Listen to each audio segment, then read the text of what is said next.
Knot terminology. The working end is the end you are currently working with or tying the knot with. The standing end is the rest of the rope. A knot is something that is tied into one rope, so the strands are entangled or entwined on the same piece of rope. A bend includes a second rope. So it's when two ropes are entangled or tied together.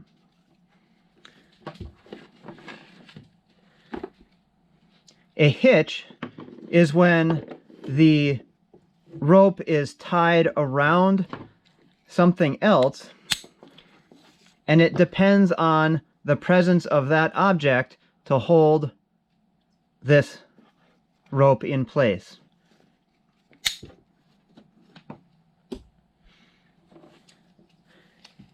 When tying ropes, a few of these terms will come into use. A bight, for example, is a bend of rope. A loop is when it forms a full circle. When you take this circle, or this loop, and put it around an object, it is now called a turn.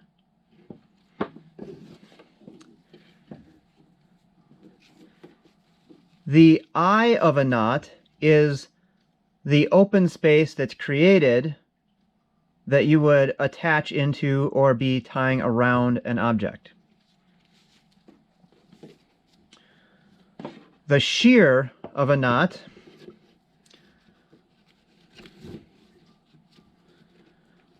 is the space that's created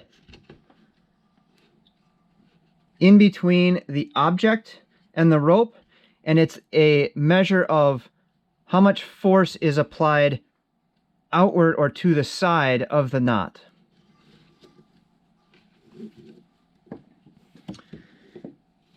A bight versus a follow-through knot.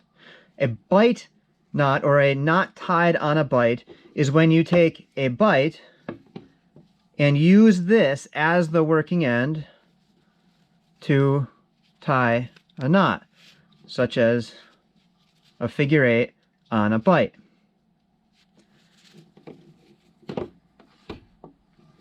You can take that same knot, the figure 8, or start with that,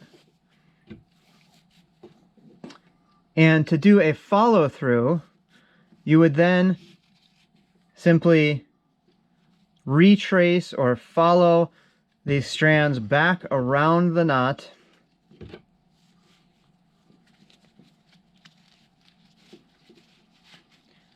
to create the same end result as before, but for a different use. For example, you cannot tie on a knot on a bight around an object. So to tie around an object, for example,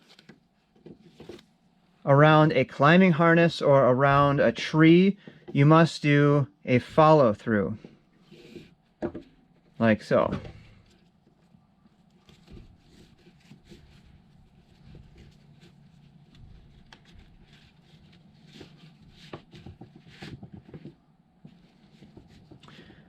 A safety on a knot is in reference to an extra knot that's added in case the original knot slips. So, with a figure 8, for example,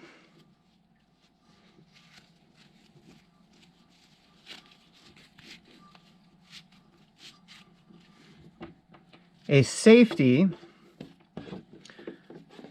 you would take and tie double overhand safety knot, and this, in case the strand slipped in this knot, this would pull up tight against it and stop any further slippage, therefore a safety knot. This can be used on most knots to add safety. This figure 8, as you saw me tying, is a great example of both setting and dressing a knot. So what's meant by that, if I tie a figure 8 on a bight, I'll try to make it messy. You can see how this is kind of flat like a woven rug. The problem with this is that some of these strands are taking longer paths than necessary, which means that when pulled tight, they are going to get pulled wherever they're at. They're going to get pulled and settle wherever they may. This has a couple issues. First, it's going to be harder to untie. And second, it's harder to recognize the knot, which is probably even more important. Ideally, your climbing partner, your partner in rescue, should be able to look at the knot and see clearly that it's tied correctly. So, if we dress this knot, it's easy to see. So to dress the knot, we want every strand to take the shortest path possible. And it looks prettiest when you have it dressed.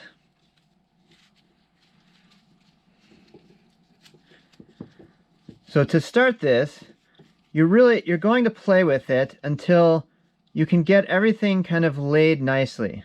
Okay? That looks a lot different than the original.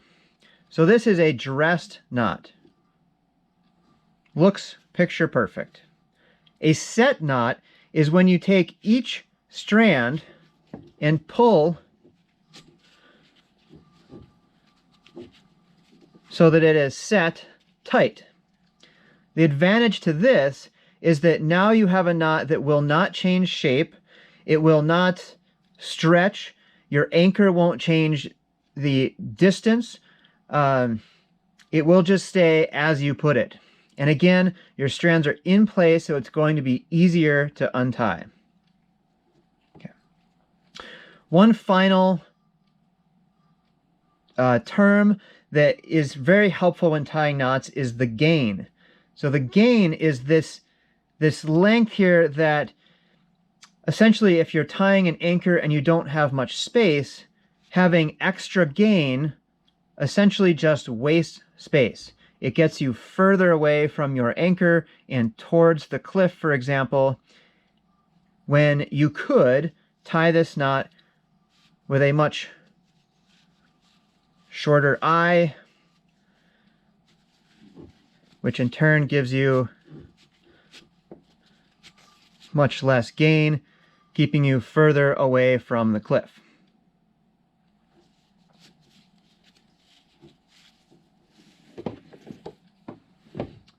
In the comments, please feel free to ask about any other knot terms or to clarify.